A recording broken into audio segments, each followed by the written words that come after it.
Some of the largest companies out there have infiltrated this space in such a way that most people don't even realize it's happening.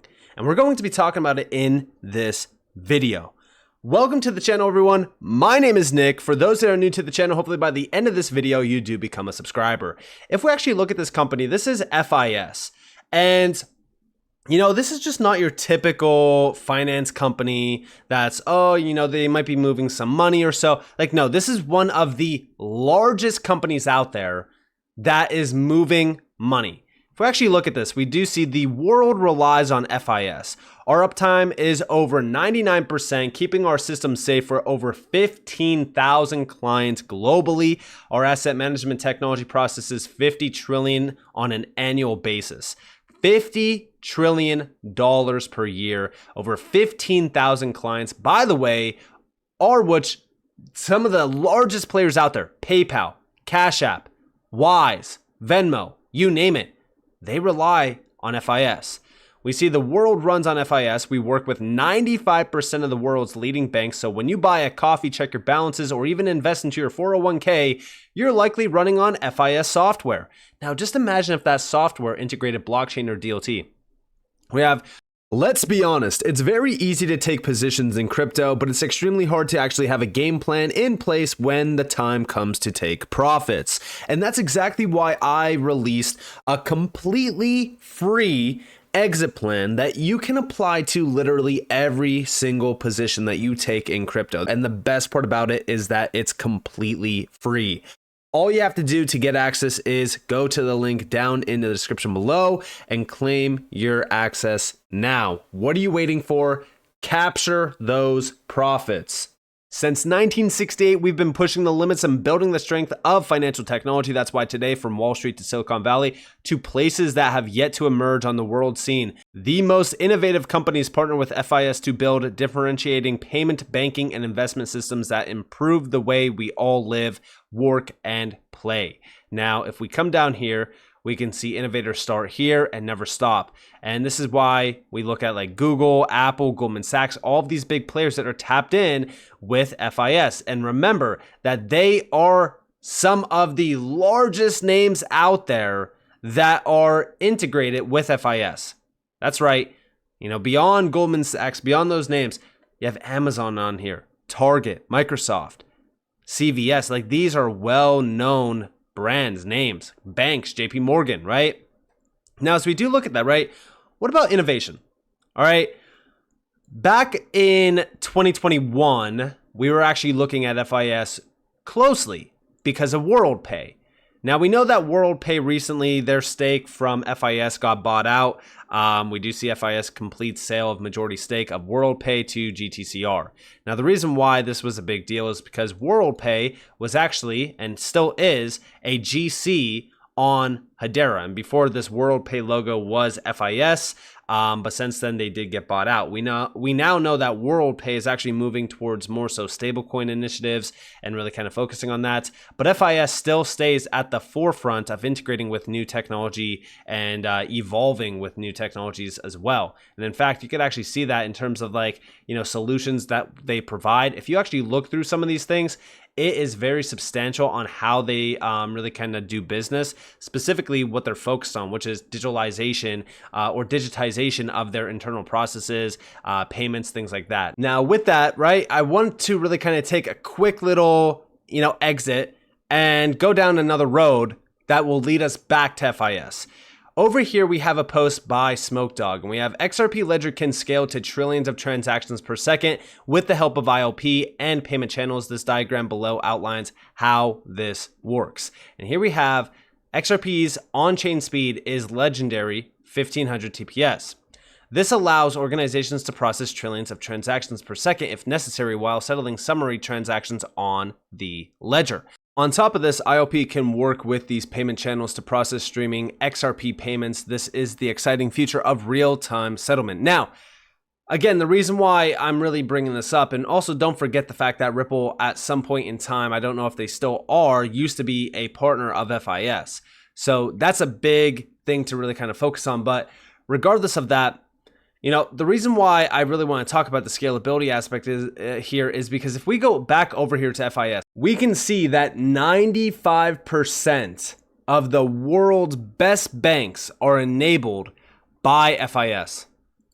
And over $1 trillion plus is moved monthly by FIS as well.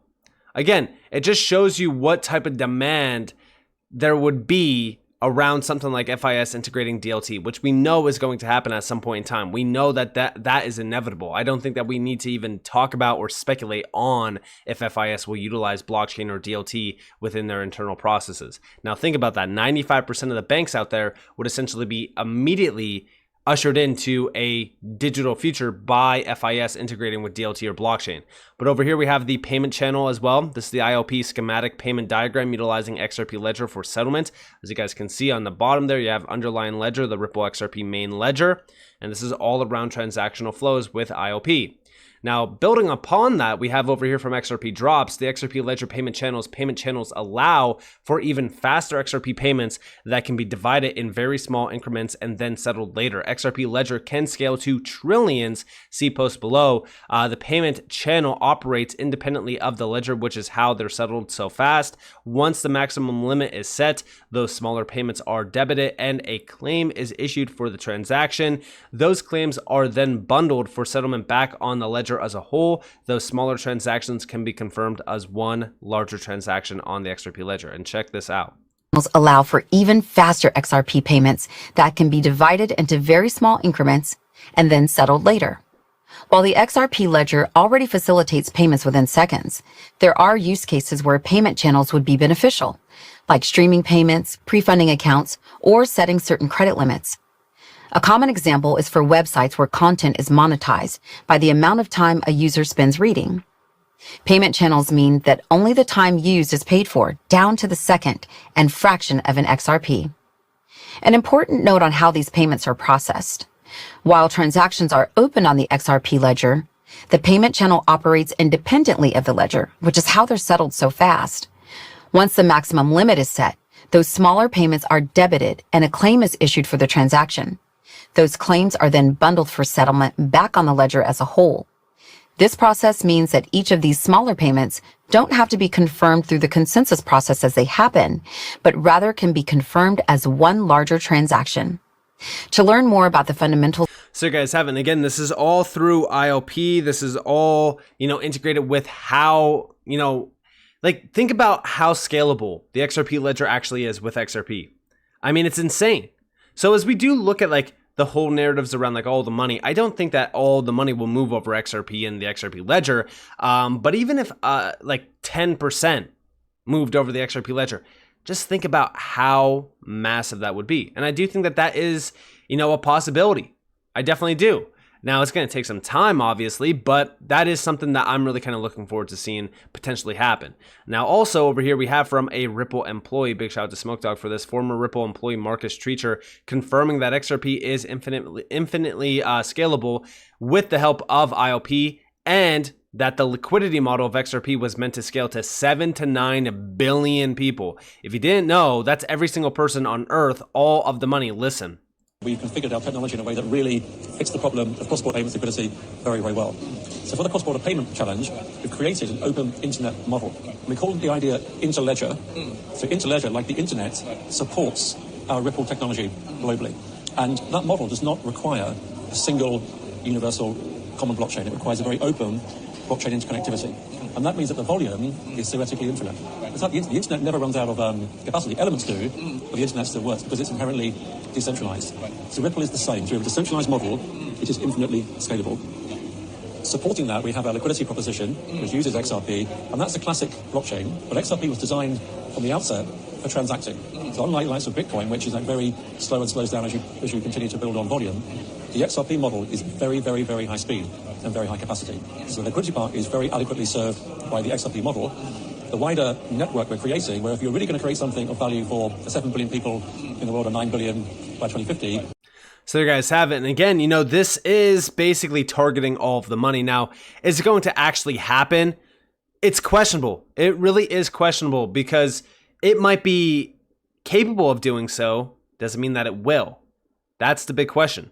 And nobody's going to be able to answer that question with 100% certainty. There is a lot of things that are kind of hinting at that. Now, also, the reason why I wanted to bring up FIS is because of this post over here. And big shout to 801_XRP for this. This is BVNK Finance, or if you will, it's like bank finance, upgrading payments infrastructure with stablecoins and CBDC's currency, LDN 2024. Now, remember, this is with the head of CBDC and digital currencies product strategy at FIS Global, and she's actually speaking about how projects with banks and institutions with CBDCs, offline payments, she can't speak about some of the larger projects. You know, the FIS testnet is testing Mika stablecoins, which is a big deal. A project with the BIS worked with a new kind of model, an entity called Exposure List Intermediary or Access Enabler, which is a POC. And as an access enabler, you don't have to actually hold any money. You're just facilitating the transaction. Check this out. Merchant level, consumer level use cases, but moving up that stack into the infrastructure where you guys really play. What are some of the interesting pilot projects, and that sort of thing that you're working on with, CBDCs? You've got a really good perspective being, chatting to the commercial and the central banks. Sure. We actually launched, our, testnet. Of course, it's a, closed environment, and that is actually, testing the Mika stablecoins. So that's maybe just, a quick, note on that. So we are testing the stablecoin issuance, Mika stablecoins, with, a couple of credit institutions and e-money institutions in Europe. And then, of course, on CBDC side, we have done actually several projects, proof of concepts and pilots. Unfortunately, I cannot, speak about, some of the larger projects, but we are, fairly engaged in offline payments and providing the offline functionality for, CBDC, but also that, particular solution is pretty independent of our, CBDC solution. So hence, it could be, used for any of the existing payment systems as well. So that's, something we are working on at the moment with, several central banks and exploring on how to move the offline CBDC into production. And then, of course, we have done some of the, pilots and proof of concepts on the performance and finality for central bank digital currencies. Again, that's very important in terms of, what is the performance of your, ledger. And I think, there's a lot of kind of, bottlenecks today with some of the maybe public, blockchains where the performance is not as great. Of course, we see payment volumes only increasing, and I think we are estimating that those volumes will continuously increase over the next couple of years, and you need probably a ledger that is going to support high volumes, transaction volumes, right? So with our platform, we have done some testing, and we have demonstrated that we can deliver 1 million transactions per second with instant finality. And I think with a lot of platforms that we have looked at, the kind of finality was probably the kind of the major bottleneck, because if you're kind of looking at the token-based approach, you have a queue of tokens queuing, and they do not settle instantly. So we were able to achieve the instant and atomic finality and 1 million transactions per second. And then, of course, we have done some of the work with a few central banks last year. We've done a project with Bank for International Settlements, looking at this new kind of model and introducing this new entity within this ecosystem, existing ecosystem, some entity that was called exposure list intermediary or access enabler. And what access enabler was kind of essentially performing within the ecosystem is routing transactions and routing the payments without having the ability to touch funds at any point of time. And also, the benefits of that, proof of concept was that, it kind of removes some of the barriers that exist in the payment, banking space today, but also it improves the liquidity. So as an access enabler, you don't actually need to hold the liquidity. So you don't need to be regulated like, a commercial bank or you don't need to have all the licenses that WorldPay colleagues would need to do when doing the processing, right?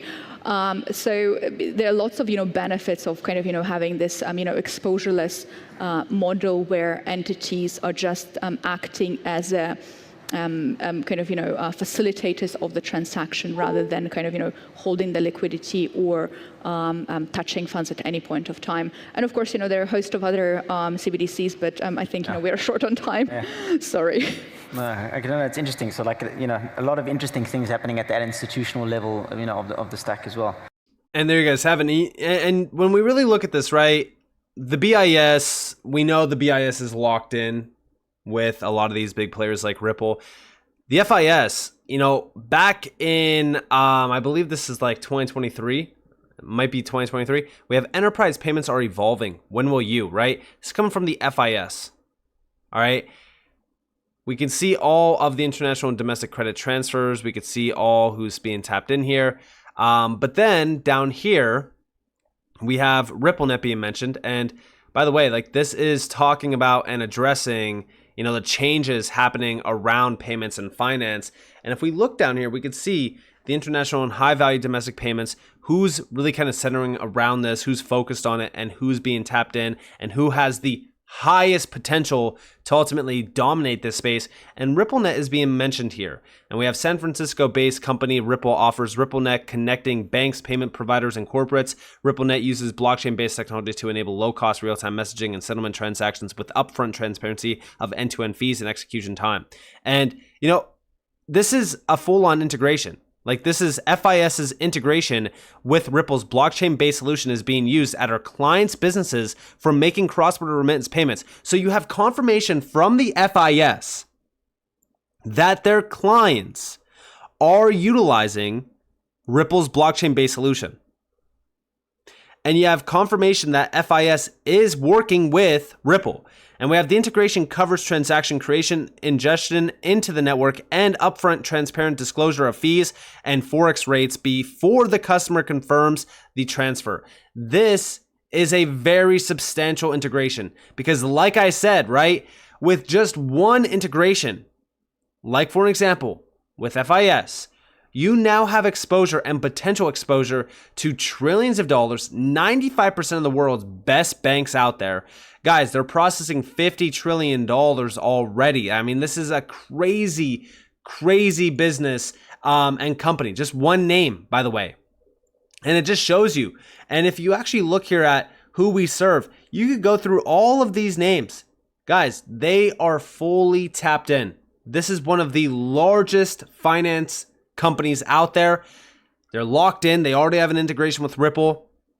Again, proving the fact that Ripple has an integration with some of the largest players out there, like Finastra, Accenture, FIS, that are also working with the BIS. I mean, just think about where we're headed. It's crazy to say the least that we have this opportunity in front of us to really kind of be a part of this. And with that being said, I hope you guys enjoyed this video. If you guys did, definitely leave a like, subscribe, turn notifications on because more free content. You guys are more than welcome to follow me on Twitter and join the free Discord in the description below. And with that being said, guys, it's been Nick. Thanks for watching. Peace out.